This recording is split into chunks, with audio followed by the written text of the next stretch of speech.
Hi, I'm Cherith Norman Chalet, and I am the United States Representative to the United Nations for Management and Reform. Since the founding of the United Nations in 1945, we have accomplished a great deal in addressing global challenges. However, we must ensure that the UN evolves to meet the challenges of today's complex world. UN reform continues to be a top priority for the United States at this year's General Assembly. Ambassador Haley has called on the UN to become a more effective, efficient, accountable, and results-driven organization.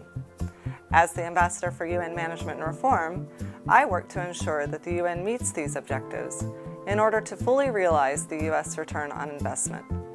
In the past 2 years, we have seen notable improvements in how the organization conducts business.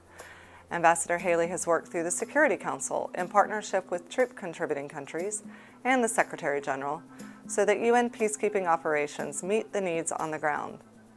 Thanks in large part to U.S. leadership, UN member states have given the Secretary General the green light to reform and restructure the UN's peace and security architecture, management processes, and the development system, the first reform of this magnitude in over 40 years. At the same time, we have tightened the fiscal belt of the UN in order to drive change and achieve more effective mandate implementation. These are positive steps, but there is much more to be done, including ensuring that the UN has a more equitable distribution of member state funding. The UN also must be results-oriented, right-sized, and meet the highest ethical standards.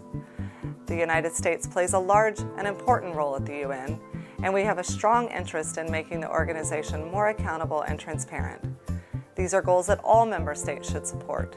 We are a founding member, one of the 5 permanent members of the Security Council, and the largest financial contributor. The United States will therefore continue to build coalitions for a stronger, more effective United Nations.